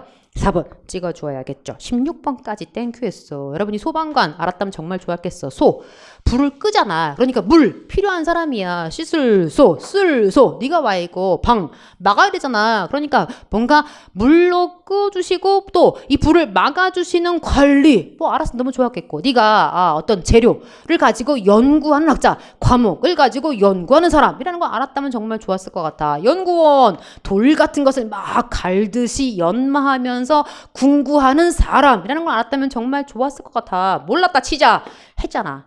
제가 강조했죠? 일 많이 하는 누구누구는 판사, 또요 검사는 무슨 사자 쓰는데? 일사자 쓰는데. 근데 변호사는 무슨 사를 써서? 선비사를 써서 특이하다. 얼마나 열심히 문제 풀면서 강조했어. 그래서 네가 판사 검사는 일을 많이 해. 일사자를 쓰는데 근데 변호사가 선비사. 그래서 원래 선비사는요 약간 전문가 느낌이 있거든. 가령 뭐 회계사라든가 세무사라든가 뭐 공인중개사라든가 약간 여러분 보시기에도 느낌이 있죠. 그러니까 뭔가 약간 전문 직종에 우리가 선비사를 쓰는데 변호사한테만 이 선비사를 쓰고 있고 판사 검사는 일사자를 써. 우리가 또 뭐 또 했냐면 이거 무슨 사자인지 맞춰봐요 여러분. 스승사. 여러분 생각에 스승사 들어가는 거 뭐 있겠어? 의사. 그치? 또 교사, 또요 저 같은 사람 강사, 의사친구 간호사. 이런 거엔 또 스승사자를 또 쓴다는 거예요. 그래서 이런 시리즈는 또 약간 스승의 느낌을 주는구나. 얜 또 중요해. 왜? 우리 시험에 얘 벌써 몇 권항인지 몰라. 그치? 변호사라는 말도 아셔야 되지만 변자 설립자 밑에 열십. 너 뭐요? 너 뭐요? 풀하면 매울 신한이야. 그치? 매울 신은 한자에서 뭘 상징? 죄수 상징. 그래서 이 죄수와 이 죄수 사이에 야 네가 진짜 죄수냐? 네가 진짜 죄수냐? 이렇게 하면 너는 칼도자. 그래서 넌 뭐 하는 거야? 분별하다. 누가 진짜 죄수냐? 분별할 변자. 근데 이 죄수하고 이 죄수 사이에서 말을 하고 있어. 뭐 하는 사람이? 말 잘하는 사람. 그래서 변호사는 뭐가 붙는구나? 말 잘할 변자가 붙어. 그러니까 여러분 소개하시죠. 변명 할 때는 분별할 변자를 쓸까? 말 잘할 변자를 쓸까? 분별할 변자를 쓰지. 말 잘하는 사람만 변명하면 그럼 혜원이는 말 잘하니까 변명할 수 있지만 말 못하는 철수는 그럼 변명을 못해? 그게 아니라 변명이라는 건 분별해서 왜 그랬는지 밝혀주는 게 변명이란 말이야. 그래서 얘는 이미 우리 시험에 도대체 여러 번 이렇게 저렇게 응용되고 있다고. 너는 분별할 변자구나. 칼도자들은 한 글자 여러분. 그래서 변명할 때 쓸 거고 변호사 말을 잘하는 사람. 그래서 말씀 원자. 야 색칠 너무 많이 했다. 말씀 원자가 가운데 들어있고 선비사자 들어있구나. 그래서 여러분 살짝 이번 시간엔 여기까지 외워줘. 판사, 검사, 일사인데 변호사는 선비사다. 강조. 더불어 변자가 변호사 무슨 변자? 말 잘할 변자구나 까지 봐주면 너무 좋겠지. 정답은 4번이었어요. 16번까지 풀고요. 17번 가볼게요. 자, 다음 글에 대한 이해로 적절하지 않은 너는 일치부를 치니까 왔다 갔다 하면서 확인해야 했고요. 살짝 뒷장 오면서 문제도 4개밖에 없는데 지문의 길이가 길어졌구나. 그러니까 시간을 어떻게 요리하느냐가 관건이겠구나. 여러분이 이미 1번 풀기 전에 시험지를 둘러봤어야 해. 내가 17, 18, 19, 20 가서 18번을 뺀 나머지 좀 읽겠구나를 생각하셨어야 하고 그러면 17번 시간을 좀 할애해 주셨어야죠. 자, 우리한테 소개하기를 달라. 일단 표시 어디?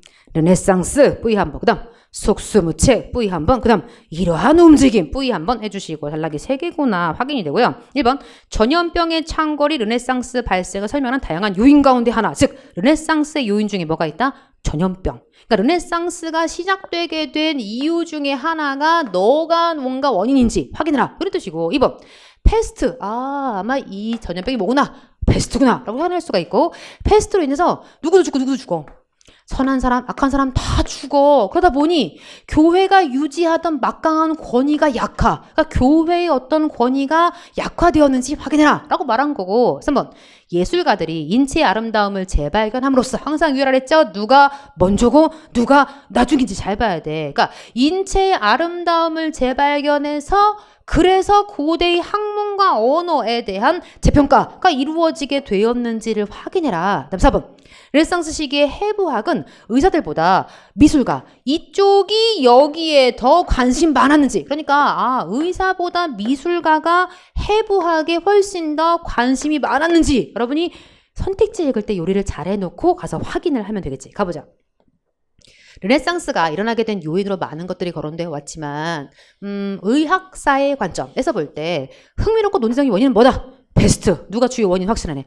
패스트가 이 르네상스가 일어난 게 뭐야? 발생하게 된 주요 요인 중에 하나다라고 소개를 했어. 패스트가 유럽의 인구를 격감시킴으로써 사회 경제 구조가 급변하게 되었고 당연히 인구가 주니까 뭔가 이런 구조가 변했겠죠. 사람들은 재래의 전통이 지니고 있던 강력한 권위의 의문. 그게 무슨 뜻이에요?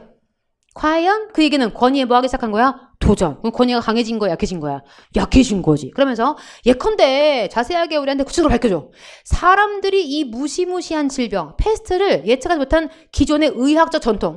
너 예측도 못하는구나. 불신하게 되고 패스트로 인해 사학가자들만이 아니라 선량자까지 다 죽는 것을 보고 이전까지 의심하지 않았던 신과 교회의 막강한 권위에 대해서 형광펜 회의하다가 뭐야?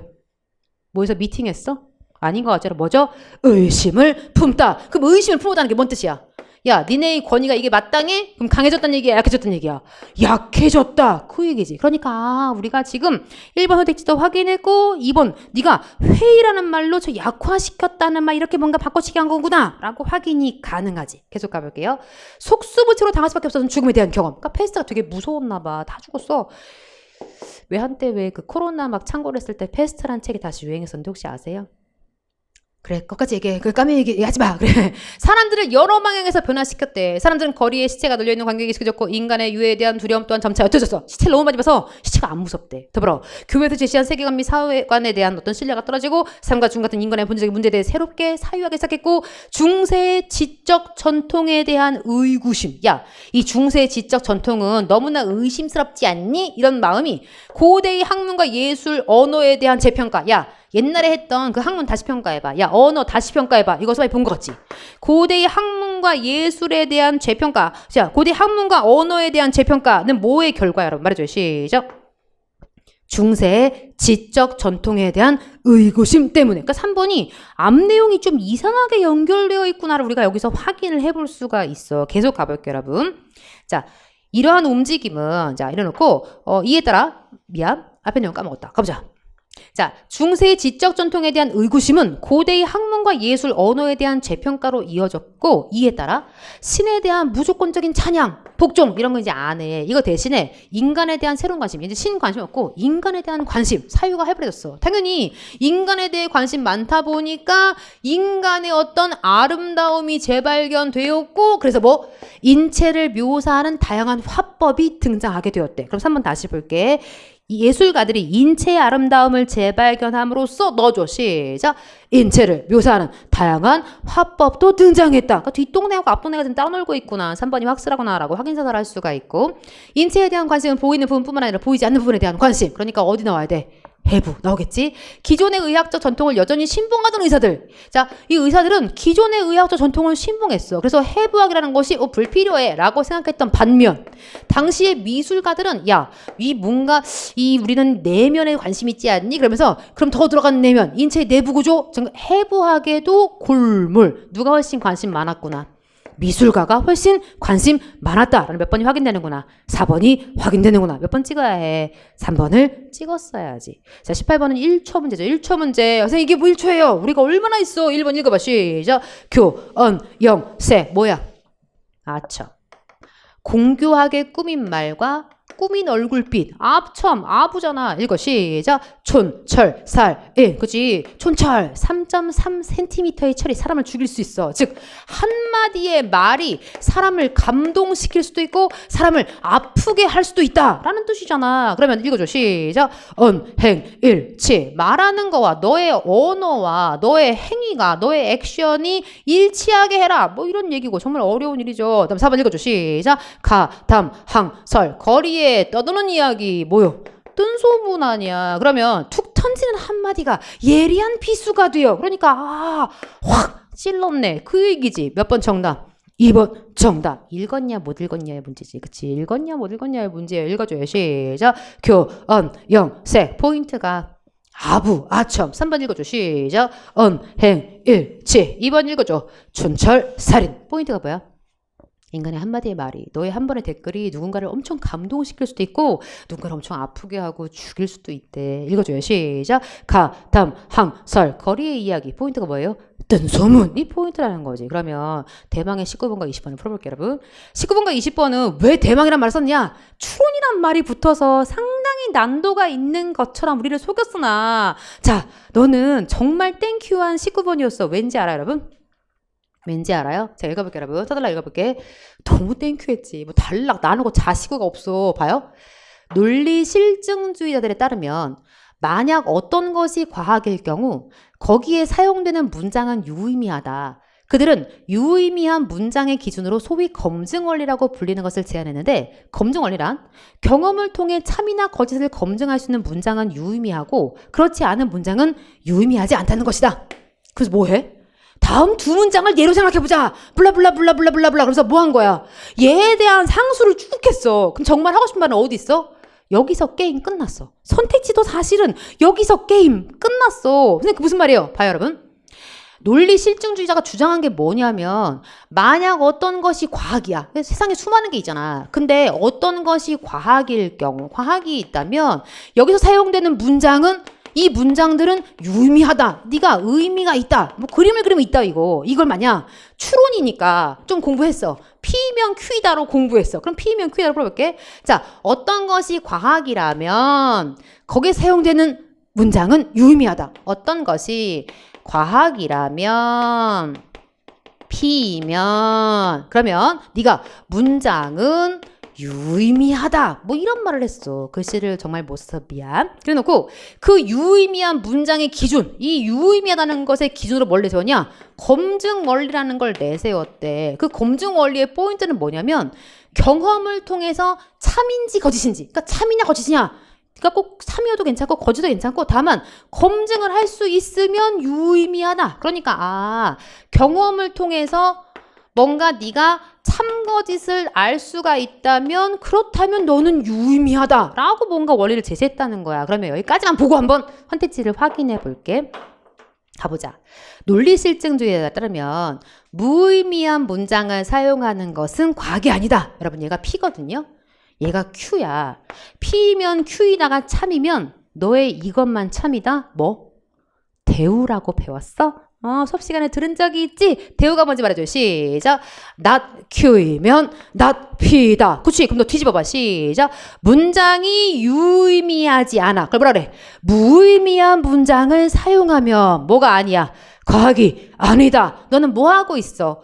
P면 Q다를 명백하게 뒤집었잖아. 이걸 뭐 더 읽고 자시고가 있어. 여러분이 이걸 잘 읽었는지 한 번 더 1번을 잘 확인해보고 건너가면 게임 끝이야. 아니 예시에 대해서 뭔가 얘기하고 있지 않잖아. 논리실증주의자들의 주장을 첫 번째 확 박아놓고 그 얘기했잖아. 네가 뭐라고 했냐면 과학이라면 P라면 그러면 거기에 사용되는 문장은 유의미하다. 그래놓고 널 뒤집었어. 문장이 유의미하지 않다면 그러니까 무의미하다면 그럼 뭐가 아닌 거야? 과학이 아니다. 명백해 명백하지 않아. 명백해. 여러분은 이걸 한 번 더 확인하고 몇 번 찍었어야 해. 옳은 건 물었잖아. 몇 번 정답이다. 1번 정답. 그럼 이제 우리가 2번부터 왜 아닌가를 말할 수 있어야 돼. 2번 논리실증주의자라면 과학의 문장들만이 유의미하다. 걸리는 글자 말해봐. 시작. 그치 뭐뭐도 뭐뭐만 모든 이런 거 나 뭐 의심하라 그랬지. 뭐라고 했냐면 어떤 것이 과학일 경우 그러니까 과학에 한해서만 얘기한 거잖아. 그럼 과학 말고는 유의미한 문장 있을까 없을까? 있겠지. 과학만 유의미한 문장이 있겠어? 예술도 있을 수 있고 뭐 다른 기타 등등도 네가 유의미한 문장이 있을 거 아니야. 그러니까 과학의 문장들 많이 그러니까 비약하면 안 돼. 그런 말을 한 적이 없어. 과학이라면 그러면 거기서 사용하는 문장이 유의미하다라고 말한 거잖아. 그러니까 뭐가 거짓말이야? 만이 거짓말이야. 항상 뭐뭐도 뭐뭐만 모두 의심하라 그랬지. 명백하게 주고 있어. 계속 가볼게요. 3번과 4번. 검증 원리에 따르면 아직까지 경험되지 않은 것을 언급한 문장은 무의미하다. 여러분 여기 검증 원리가 있으니까 우리가 확인해보자. 검증 원리는 뭐라 그랬어요? 경험을 통해 참이나 거짓을 검증할 수 있으면 그러면 유의미해. 그러니까 아직까지 경험되지 않았으면 뭐 하면 되는 거야? 경험을 통해서 뭐 하면? 참거짓을 검증할 수 있으면 뭐 할 수 있어? 유의미 할 수 있지. 그러니까 아직 검증됐니? 검증 안 됐니랑은 관계가 없어. 요 얘기는 잠시 후에 다시 한 번 더 하도록 할게요. 더불어 검증 원리에 따르면 거짓이라는 걸 알았어. 그럼 뭐 한 거야? 유의미한 거지. 얘가 뭐라고 했냐면 네가 경험을 통해서 참 거짓을 검증했다면 너 뭐 한 거야? 유의미하다. 참인지 거짓인지 확인했잖아. 그러면 너는 의미가 있다라고 말을 해주어야지. 그러니까 여러분이 이런 말장난에 속으면 안 되고 우리 앞에 내용의 예시의 뒷부분을 살짝 보고 올게요.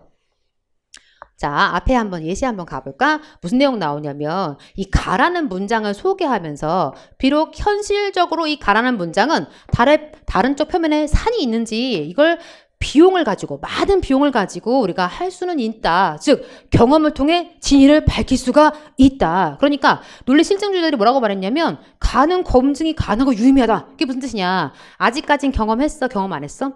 경험 안 했어. 다만 우리가 뭐 할 수 있다면 경험을 통해서 네가 참인지 거짓인지 검증이 가능하다면 넌 뭐 하다? 유의미하다. 3번을 다시 볼게. 3번 뭐라고 얘기했냐면 선택지 3번 가보자. 자, 검증 원리에 따르면 아직까지 경험되지 않은 것을 언급한 문장은 무의미하다. OX, S. 아직까지 경험되지 않았으면 뭐 하면 돼? 경험해서 경험할 수 있다면 참과 거짓을 알아낼 수 있다면 그러면 유의미하다라는 뜻인 거지. 그러니까 말 자체가 낯설 뿐이야. 천천히 다시 읽어봐. 진짜 아주 쉬운 추론 문제였어. P면 Q이다에 대우만 알면 돼. 근데 너무 슬픈 건 뭔 줄 알아? 20번도 똑같아. P면 Q이다에 대우만 알면 답이 명백했어. 확인해 볼게요, 여러분.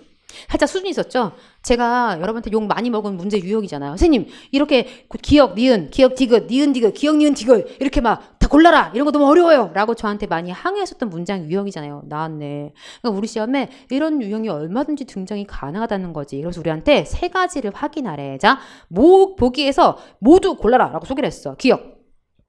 컴퓨터는 뭐라고 해야 되냐? 자유의지를 가지지 않으며 도덕적 의무의 귀속 대상일 수고 없는지. 다음 니은번. 도덕적 의무를 귀속시킬 수 있는 시스템은 결정론적 법칙의 지배를 받지 않는지. 일단 여러분이 읽는 순간 막 겁이 나지. 그러니까 이런 거는 내가 뭐가 이렇게 이해해서 푸는 문제가 아니에요, 여러분. 어떤 것을 선택할 때 그것과 다른 선택을 할 수 없는 시스템, 다른 선택을 할 수 없는 시스템은 자유의지를 가지 않는다. 야, 말 정말 어렵다. 근데 너는 단락이 몇 개야?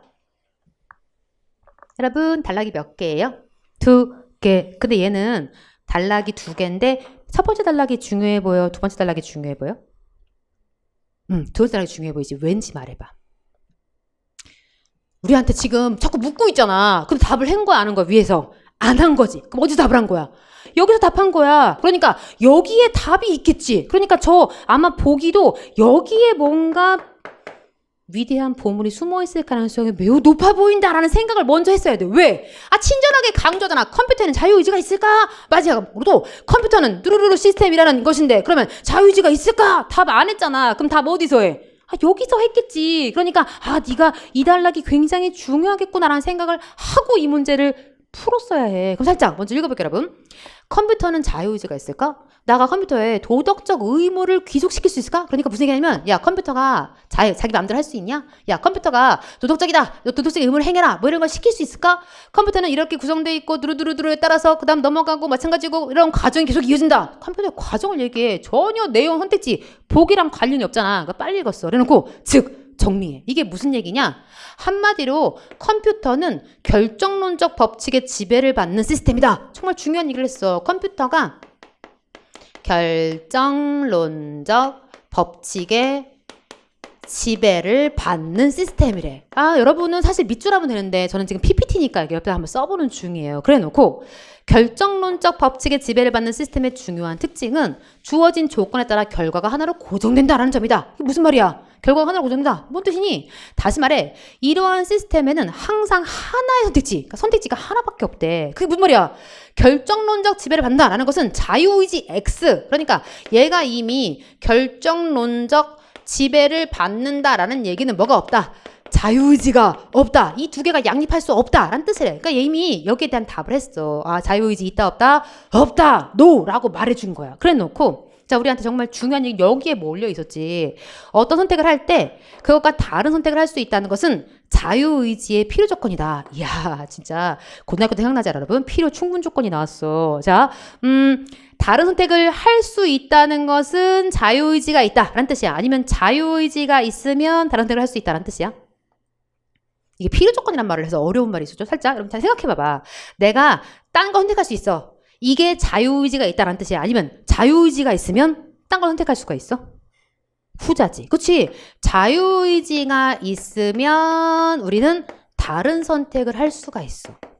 그러니까 우리한테 네가 필요 조건이다 라고 우리한테 얘기해 준 이유는 뭐냐면 네가 충분 조건, 네가 P이면 네가 필요 조건, 네가 Q이다 라는 얘기를 해주고 싶었던 거지. 어쨌든 우리가 내용상 이해할 수 있어. 만약에 충분 필요 조건을 알았어? 그럼 때끼리고. 즉 자유의지가 있다는 것은 다른 선택을 할 수 있다. 이게 훨씬 자연스럽잖아. 즉 무슨 얘기냐? 내가 딴 걸 선택할 수 있다는 게 자유의지가 있다는 거다 라는 것보다 자유의지가 있으면 당연히 내가 짜장면을 먹을 수도 있고 짬뽕을 먹을 수도 있고 다른 걸 선택할 수가 있다 라는 뜻이잖아. 그러니까 네가 필요 조건이고 네가 충분 조건이구나. 그러면서 이런 얘기를 해. 결국 결정론적 법칙, 결정론적 법칙의 지배를 받는 시스템은 자유의지가 없대. 또한 자유의지를 가지지 않으면 그러면 도덕적 의무를 귀속시킬 수가 없대. 자, 그러면 이 얘기를 가지고 한번 확인해 볼게. 너를 한 페이지를 한번 보면서 볼까요? 여러분은 사실 마지막 부분만 보면서 종이로 확인하셔도 괜찮겠어요? 여러분 소개하시죠. 컴퓨터는 뭐가 없어? 자유의지가 없어. 그렇죠? 자유의지가 없다는 것은 그러면 도덕적 의무의 귀속 대상일 수 있다 없다? 없다. 명백하지. 그치? 더불어 도덕적 의무를 귀속시킬 수 있는 시스템은 결정론적 법칙의 지배를 받지 않는다. 야, 얘 또 뭐야? 대우지. 널 뒤집어봐. 시작. 도덕적 의무를 귀속시킬 수 있다면 not Q이면 뒤집어. 시작. 너는 자유의지가 있다. 했듯이고 다시 뒤집어. 시작. 자유의지가 있다면 그럼 뭐 하지 않아? 결정론적 법칙의 지배를 받지 않는다가 되는 거잖아. 대우야. 명백하게 대우야. 네가 지금 P면 Q이다잖아. P면 Q이다. P면 Q이다인데 다시 뒤집어 볼게. 널 뒤집어봐. 시작. 도덕적 의무를 귀속시킬 수 있어. 그러면 뭐가 있는 거야? 자유의지가 있지. 그럼 자유의지가 있으면 뭐야? 결정론적 법칙에 지배를 받지 않는다가 된다는 거야. 그러니까 네가 지금 대우에서 명백하게 참이구나. 답으로 어떤 선택을 할 때 그것과 다른 걸 할 수 없는 시스템은 자, 다른 선택을 할 수 없으면 자유의지가 없대. 자, 너 또 뒤집어봐. 시작. 다른 선택을 할 수 없으면 뭐라고? 자유의지가 없대. P이면 Q이다에 대한 명백한 not Q이면 not P이다의 점처리야. 그러니까 우리한테 추론이란 말을 주어서 한번 우리가 지방직에서 이것 때문에 호되게 당한 적 있어. 연역과 귀납. 근데 이번엔 연역과 귀납이 아니라 추론 자체 P면 Q이다라는 연역에 대해서 네가 not Q이면 not P다를 알아? 사실은 그거 하나 물은 거야. 나머지는 별거 없었어. 그러니까 우리는 19번 같은 문제를 풀 때 저 나머지가 예시구나. 저 위에 진짜 뭐가 있구나를 확인하고 문제를 풀었어야 하고 20번 문제는 단락이 2개인데 위는 물음표로 끝나잖아. 그러니까 마지막에 뭔가 왕건이 있구나 라고 생각하고 네가 이런 연결각이구나 쓰라 그랬지. 너무 어려우면 쓰면서 생각하라 그랬잖아. P면 Q이다의 점처리야. 이걸 뒤집어서 not Q이면 not P이다. not Q이면 not P이다. 뭐 이런 짓 하는 거 아니야. 그러니까 우리가 뭐가 포인트였냐면 일단 시간 배분을 잘했어야 해.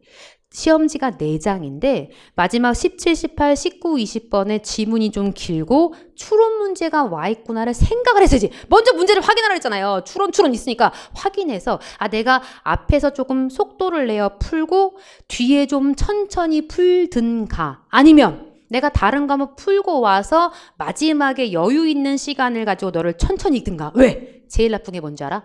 19번, 20번 같은 거 막 급하게 막 읽어. 그런 다음에 잘 안 되니까 다 모르니까 모르겠어. 그러고 다른 과목 건너가면 첫 번째는 국어에도 영향이 좋지 않아. 왜? 내가 지금 급한데 못 읽고 문제가 있어 라는 인상을 남길 거고 또 다음 과목 갈 때는 내가 다음 과목을 풀어야 되는데 내가 앞에 못하고 왔어 라는 인상 때문에 나쁘단 말이야. 그러니까 제일 나쁜 게 대충 풀고 모르겠어 다음으로 넘어가는 게 제일 나쁜 습관이라고 늘 강조해 드렸죠 여러분. 그러니까 네가 만약 시간 배분에 약간 좀 미스가 있었다면 살짝 남겨두고 오히려 새로운 뇌로 풀 수 있게 남겨두고 다음 과목 갔다 왔으면 좋은 전략이 되었을 수가 있었을 것이다. 반성하시면 좋겠고 다음 시험 준비하시는 분들은 내가 이 다음에 만날 시험장에서는 어떻게 이러한 문제들을 요리하면 좋을까를 고민해야 해. 풀고 나니까 대단히 어려운 문제 없어. 딱 3번만 반복해서 수업을 들어봐. 그럼 여러분은 사실은 그렇게 어려운 난도 있는 문제가 아니었는데 내가 시험장에서 눈에 뭐가 씌었었구나 라는 생각을 할 수도 있다는 거죠. 물론 시험장이라는 곳은 원래 그래. 나를 흥분하게 만들고 내가 아는 것도 모르는 것처럼 느끼게 만들고 내가 할 수 있는 문제인데도 이건 내가 못할 것 같은 문제라고 겁을 먹게 만들죠. 우리가 그런 것에 속지 않기 위해서 뭐가 필요해? 연습! 여러분은 회원국어를 잘 이용하셔서 여러분이 시험장에서 만날 그 문제를 미리 만나보기를 부탁합니다. 제발 부탁할게. 이제 그만 재수할 때 오지 말고 처음부터 와 나에게로. 뭐래? 여러분 정말 시험 푸시느라 진짜 고생하셨고 지방직 서울시 지방직 치르신 분들은 천차만별의 상황에 계시겠지만 지금 스스로의 상황을 잘 정리하시고 또 점수가 좋으신 분들은 그 다음 단계 준비하시고 혹 내가 받아들이고 싶지 않은 결과에 봉착하신 상황이라면 안타깝지만 내가 그 다음을 어떻게 하면 좋을지 살짝 생각하는 시간도 가지시면 좋겠고 또 다음 시험 준비하시면서 다른 직렬 시험 준비하시면서 이 수업을 혹시 보고 계신다면 내가 처하게 될 시험에선 어떻게 전략을 짜면 내가 가지고 있는 기량을 총동원할 수 있을까? 이순신 장군이 무기가 많아서 이긴 게 아니잖아. 내가 공부를 많이 해야만 무조건 합격한다. 그런 야망을 버려. 물론 내가 공부를 많이 하면 좋겠지만 정말 중요한 건 지혜로운 공부법과 전략이라고 생각합니다. 여러분 많은 과목을 공부하시는 중에 있을 텐데 지혜롭게 국어 과목 공부하시고 국어가 절대 만만한 과목이 아니고 시험 전에 대충 공부해야 되는 과목이 아니라는 것을 뼈저리게 이번 시험을 통해 통감했으면 하는 소망도 있습니다. 저하고는 다음 수업에서 다시 뵙겠습니다. 물론 시험 치르고 계신 여러분 모두의 합격을 응원합니다. 감사합니다.